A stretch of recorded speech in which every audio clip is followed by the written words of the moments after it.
Hello students, हम लोग exercise 19.7 पे और क्वेश्चन नंबर है 6। क्या कर रहा है? A man is employed to count 10,710 rupees.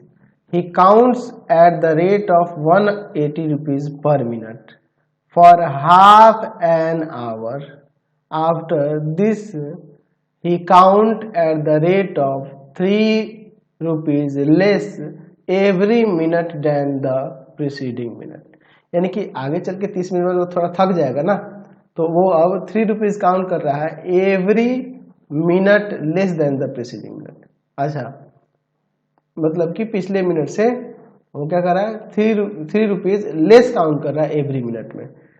Find the time taken by him to count the entire amount. यानी कि 10,710 रुपीज को काउंट करने में कितना टाइम इसे लगेगा, ये हमें काउंट करना है, ये हमें निकालना है। तो यहाँ पे ले लेते हैं, यहाँ पे ले लेते हैं। तो हमारे पास पहले गिवन टाइमिंग दिया है ना, उसके अकॉर्डिंग हम लोग देख लेते हैं कि वो कितना पहले काउंट कर पा रहा है, और जो रेस्ट अमाउंट होगा ना, और उसके लिए हम लोग सपोज कर लेंगे कि वो एन आवर में बाकी रेस्ट अमाउंट को काउंट कर पाता है।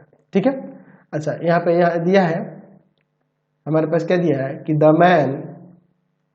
The man counts 180 rupees per minute for half an hour। तो हाफ आवर तक जब काउंट करता है तो कितना सम वो काउंट कर देगा, पहले वो निकाल लेते हैं। यहाँ पे लिख सकते हैं कि सम ऑफ मनी या amount the man counts in 30 minute. 30 minute में जितना वो काउंट कर पाता है वो अमाउंट क्या है, तो 30 में मल्टीप्लाई करेंगे 180 रुपीज से हमें पता चल जाएगा। यानी कि ये इसमें मल्टीप्लाई करें तो 5400 आ जाएगा। तो इतना अमाउंट ये काउंट कर लिया, ठीक है, 30 मिनट में। अब आगे क्या कह रहा है कि आफ्टर दिस, यानी ये काउंटिंग के बाद, इतना काउंट करने के बाद वो हर एक मिनट में 3 रुपीज लेस काउंट कर रहा है पिछले प्रीसीडिंग मिनट से, है ना जी। तो अब देखिए, तो यहाँ पे लिख सकते हैं। अब इसके बाद रिमेनिंग अमाउंट कितना बच गया? रिमेनिंग अमाउंट जिसने अभी इसे जितना इन्होंने अभी काउंट नहीं किया है, तो टोटल 10,710 रुपीज में से हम लोग माइनस कर देंगे 5,400 रुपीज। तो बच जाएगा कितना रिमेनिंग अमाउंट? ये 5,310 रुपीज अब इसके पास अब बच गया। इतना अभी ये काउंट करना बाकी है। ठीक है। हमारे पास क्या दिया है कि after 30 minute, after 30 minutes he counts at the rate of 3 rupees less every minute than the preceding minute। ये हमारे पास दिया हुआ है। तो एक काम करते हैं, यहाँ पर देखिए, यहाँ पर ये मान लेते हैं ए जो होगा, ए कितना होगा, तो यानी कि ए क्या है यहाँ पे? ए आपका मतलब 30 मिनट के बाद जब काउंट कर रहा है वो वाला टर्म। तो देखिए, पहले 100 रुपीज काउंट कर रहा था 30 मिनट तक, लेकिन अब 31 मिनट पे क्या होगा, वो 3 रुपीज लेस काउंट करेगा। यानी कि आ जाएगा 177 रुपीज वो काउंट करेगा। और हर एक टर्म में कितना का डिफरेंस है? 3 रुपीज कम होते जा रहे हैं, यानी कि माइनस का 3D का वैल्यू है। चलिए हम लोग ऐसा ले लेते हैं कि लेट the remaining amount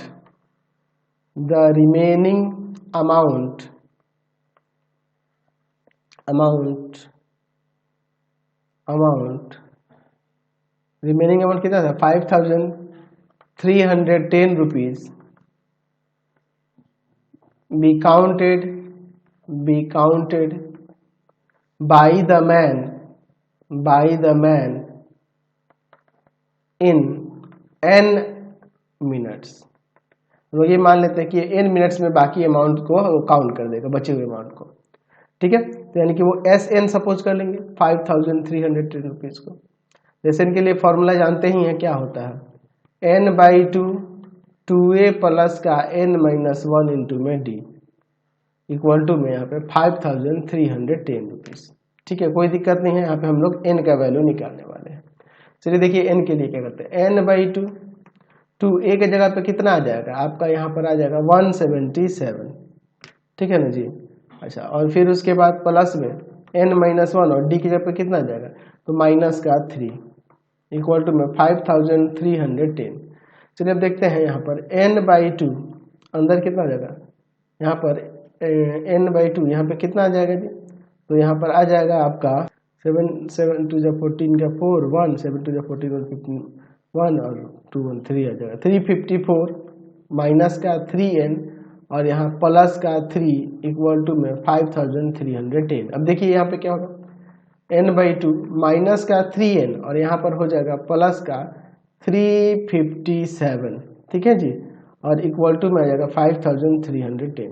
इस 2 को डिवाइड वाले को उधर मल्टीप्लाई में जाते हैं, यहाँ आ जाएगा n इंटू में माइनस का 3n प्लस का 357 और इक्वल टू में इसमें 2 से मल्टीप्लाई होगा तो क्या आ जाएगा, यहाँ पर 2 से मल्टीप्लाई करते ही आ जाएगा यहाँ पर 0 2 6 10 10,620, तो माइनस का 3n स्क्वायर प्लस का 357n है ना, और ये इधर आ जाएगा माइनस का 10,620, यही ना हो जाएगा जी। चलिए अब इसके बाद यहाँ से हम चाहे तो -3 कॉमन कर सकते हैं कि नहीं, कॉमन हो जाएगा, तो n स्क्वायर माइनस का 119n और प्लस का 3540 इक्वल टू में 0, ये -3 ले जाएंगे डिवाइड करेंगे 0 हो जाएगा, n स्क्वायर माइनस का 119n और प्लस का 3540 इक्वल टू में 0। अब इसका फैक्टर कर देते हैं यहाँ पर, n स्क्वायर माइनस का 59n माइनस का 60n और प्लस का 3540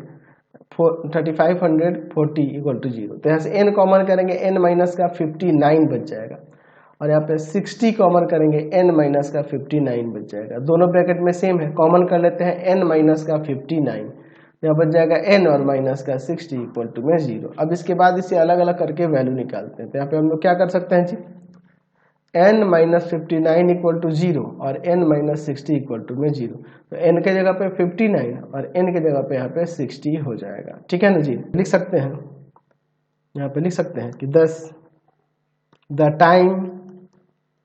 the time taken to count RS कितना था जी रुपीज 5310 would be 59 मिनट्स, क्योंकि दोनों पॉजिटिव है तो 59 मिनट्स और 60 मिनट्स। लेकिन अगर हम लोग बात करेंगे टोटल अमाउंट को काउंट करने में कितना टाइम लगा, hence the total time taken to count 10,710 rupees would be कितना हो जाएगा, तो 30 मिनट पहले लगा था और फिर उसके बाद 59 मिनट, यानी कि आ जाएगा यहाँ पे लिख सकते हैं कितना हो जाएगा जी, यहाँ पर आ जाएगा आपका 89 मिनट्स और 30 प्लस का 60 मिनट्स यानी कि 90 मिनट्स, दोनों भी हो सकता है, इनमें से कोई भी हो सकता है, समझ गए। अब सोचोगे कि सर ये 90 क्यों आ रहा है, देखिए 90 एक्चुअल में क्यों आ रहा है, क्योंकि लास्ट आवर में हो सकेगा कि कोई अमाउंट ही नहीं बचेगा काउंट करने के लिए, 0 बच जाएगा, तो इसलिए ये 90 भी आंसर में दे रहा है। तो आपके बुक में 89 ही दिया है, यही एग्जैक्ट रख देंगे, समझिए, क्योंकि ये लास्ट मिनट में कोई अमाउंट ही नहीं बचेगा काउंट करने के लिए, ठीक है। ऐसे दोनों ठीक ही है, लेकिन ये लास्ट मिनट जो काउंट कर रहा है इसमें कोई अमाउंट ही नहीं बचा है, इसलिए वो 2 आंसर आ जा रहे हैं यहाँ पे, है ना जी। 59 ही एग्जैक्ट है और 60 होने का मतलब कि उस टाइम में आपका 1 भी रुपया बचा ही नहीं जो काउंट करने के लिए हो, है ना जी। तो इसलिए हमारे बुक में 89 ही दिया है। क्वेश्चन नंबर 7 देखिए, a piece of equipment cost a certain factory is 6 कितना है जी, लाख है, 6 lakh. If it depreciates in value 15% in the first, 13.5% in the next and 12% in the third year and so on। देख रहे हैं यहाँ पे कितना अमाउंट घट रहा है, 1.5% घटते जा रहा है। What will be the value end of the 10 year? All percentage apply to the original cost। अच्छा, जो भी परसेंटेज अप्लाई होगा वो उसके ओरिजिनल कॉस्ट पे होगा। अच्छा, ये कह रहा है चलिए तो ये कह रहा है कि 10 ईयर के एंड में उसका प्राइस कितना हो जाएगा, समझ गए ना। चलिए देखते हैं, हमारे पास यहाँ पे क्या दिया है कि a piece of equipment cost a certain factory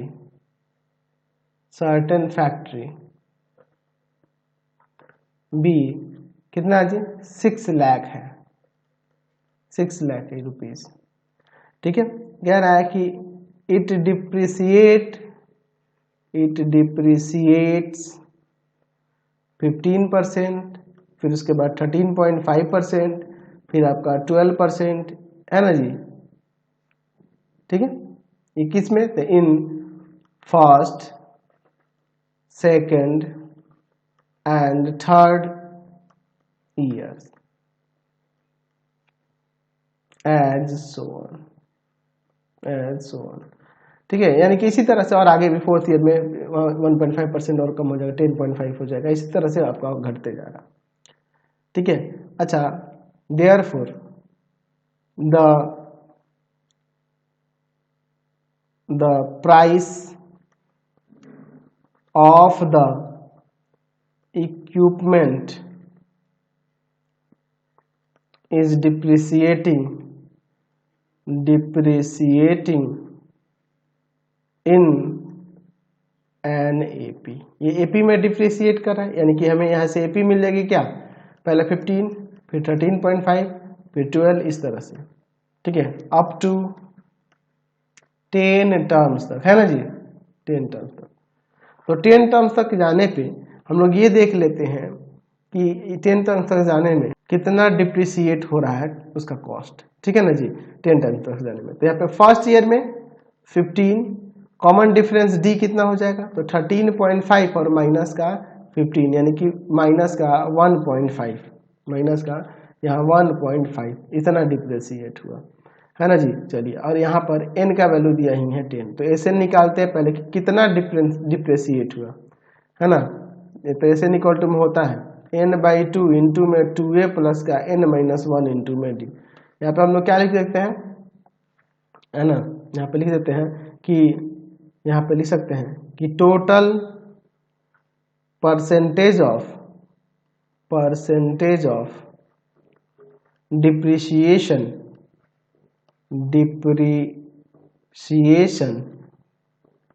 in the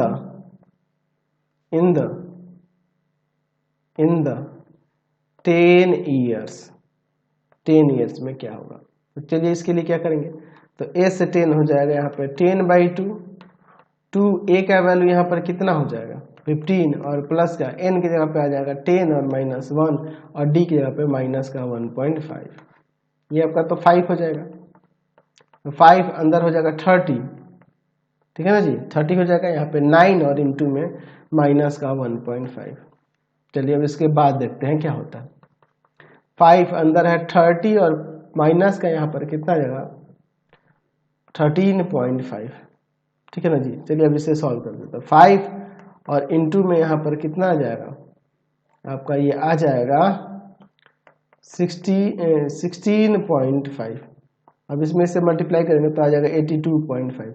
इतना परसेंट डिप्रिसिएट होगा 10 ईयर में। तो 10 ईयर में इतना परसेंट डिप्रिसिएट होगा तो अमाउंट क्या होगा, therefore the value of the equipment at the end of 10 years, 10 साल के एंड में कितना वैल्यू होगा, तो 100 माइनस में डिप्रिसिएट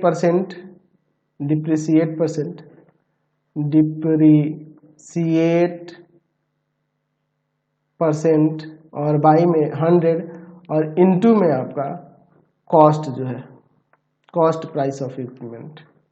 चलिए तो 100 माइनस का 82.5 बाई में 100 और इनटू में cost price of equipment 6 lakh है। कह रहा है कि हर एक जो परसेंटेज हो वो कॉस्ट प्राइस में ही अप्लाई कर रहा है ना जी। 0 0 ये 0 0 कट गया। ऊपर देखिए यहाँ पर कितना आ जाएगा, तो यहाँ पे आ जाएगा घटाने पे 17.5 और इंटू में ये आपका 6000।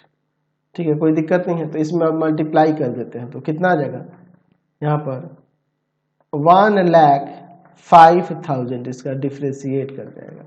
ठीक है, तो यहाँ पे लिख सकते हैं कि hence the value of equipment at the end of 10 years के end में क्या हो जाएगा इज 1,05,000 रुपीज। समझ गया, कोई दिक्कत नहीं है। चलते हैं नेक्स्ट क्वेश्चन पे। नेक्स्ट क्वेश्चन देखिए 8 number. A farmer by a used tractor for 12,000 rupees. He paid 6,000 cash and agreed to pay the balance in annual installment of 500 rupees plus 12% interest on the unpaid amount। देखिए क्या कर रहा है कि एक farmer जो है बाई करता है एक यूज ट्रैक्टर को 12,000 में और 6,000 कैश पे कर देता है और बाकी पैसे देने के लिए वो तय करता है कि वो 500 रुपीज देगा और एनुअल इंस्टॉलमेंट देगा और फिर उसमें 12% इंटरेस्ट दे देगा जितना अनपेड अमाउंट होगा। यानी कि जैसे 6,000 बच गया तो उसका 12 पहले मंथ में 500 और फिर 12% इंटरेस्ट, फिर अगले मंथ में क्या करेगा 500 देगा और फिर जो बच गया 4,500 उसका इंटरेस्ट दे देगा। How much the tractor cost, उसका कॉस्ट कितना पड़ जाएगा ट्रैक्टर का, ये हमें पता करना है। ठीक है, तो 6,000 तो पहले ही पे कर दिया कैश, तो उसमें तो कोई झमेला नहीं है। जो अनपेड अमाउंट है उसी को इसने को पे करना है एनुअली इंस्टॉलमेंट पे, है ना जी। तो वो जो बाकी जो बचा हुआ है वो किस तरह से पे करेगा, बाकी को कितने इंस्टॉलमेंट में पे करेगा। तो देखिए 6,000 है, 6,000 हर एक इंस्टॉलमेंट 500 का, तो जब डिवाइड करेंगे 6,000 में 500 से तो आपको पता चल जाएगा कितना, 6,000 में 500 से डिवाइड करेंगे तो आपका 12 आ जाएगा। यानी कि अभी इसको 12 इंस्टॉलमेंट एनुअल देना होगा। ठीक है ना जी। तो यहाँ पे लिख सकते हैं हमारे पास क्या दिया है, कॉस्ट ऑफ द ट्रैक्टर का कॉस्ट कितना है जी 12,000 रुपीज। ठीक है, अच्छा यहाँ पे कैश ये 6,000 दे देता है तो यहाँ पे लिख सकते हैं द फार्मर पे 6,000 रुपीज इन कैश।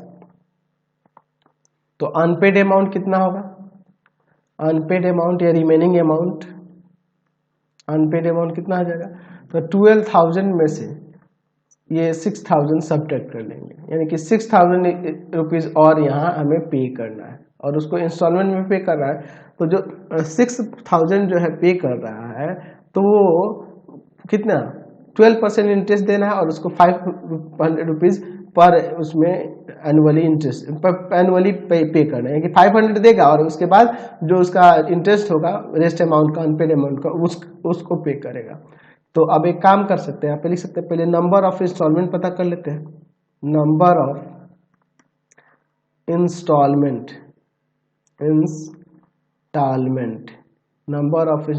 क्या हो जाएगा, तो 6,000 ये रुपीज पे कर रहा है और कितना और टोटल पे करना है 6,000 और हर एक बार वो 500 रुपीज पे करेगा हर एक इंस्टॉलमेंट में। तो यहाँ से आ जाएगा 12, यानी कि 12 इंस्टॉलमेंट इसको देना है।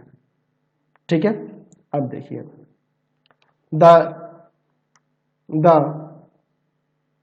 यहाँ लिख सकते हैं जो ये इंटरेस्ट पे करेगा the interest paid by the farmer annually would be क्या होगा।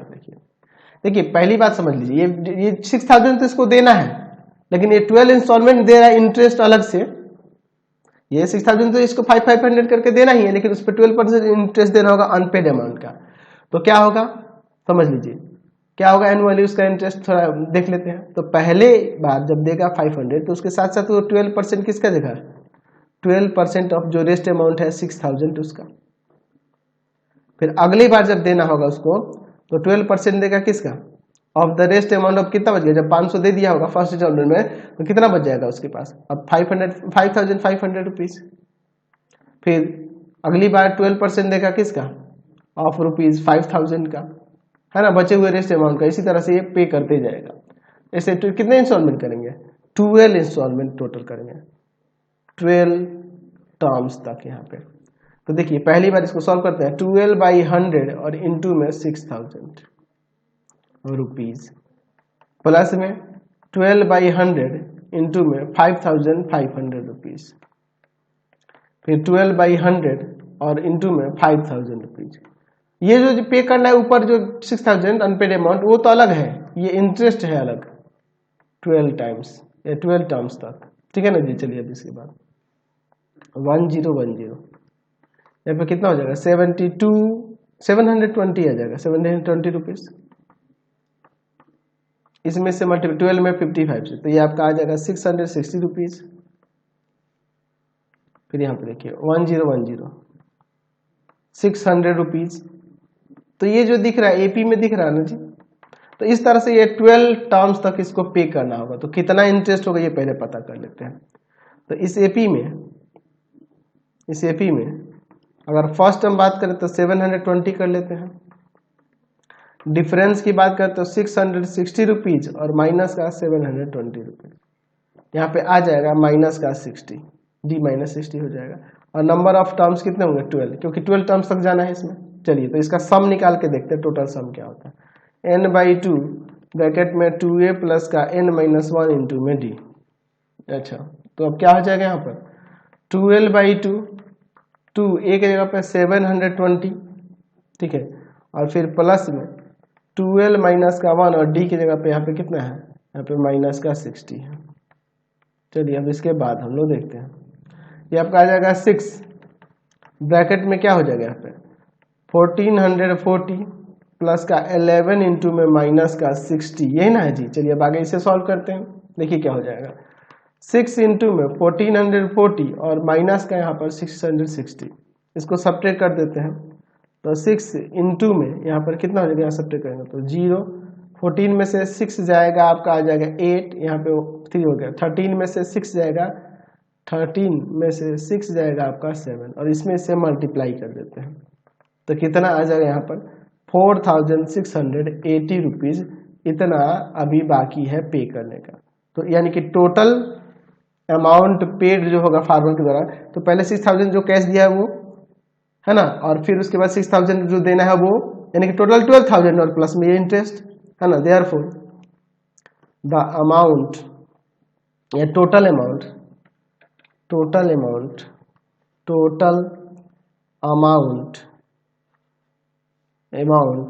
Paid by the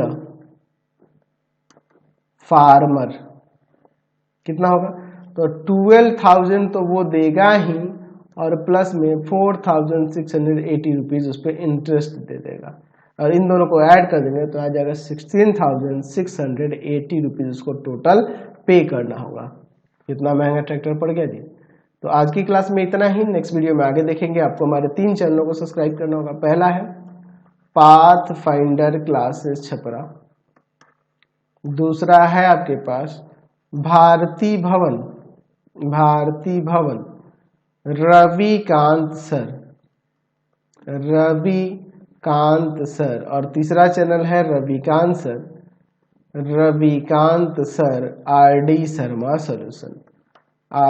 Sharma solution. तीनों चैनलों को सब्सक्राइब कर लेंगे। इससे रिलेटेड वीडियो के लिए सीधे डिस्क्रिप्शन में, इससे रिलेटेड नोट्स के लिए गूगल पे जाकर सर्च करेंगे www.ravikantsir.in, और यहाँ जाकर आप सभी क्लासेस के नोट्स उनके PDF को डाउनलोड कर सकते हैं, पढ़ सकते हैं। इंस्टाग्राम और फेसबुक पे जाकर पाथफाइंडर क्लासेस छपरा को लाइक एंड फॉलो करना नहीं भूलेंगे। Thanks for watching the video. Comment करके जरूर बताएं कि हमारे चैनल की वीडियोज आप सभी को कैसे लगते हैं। Thanks for watching.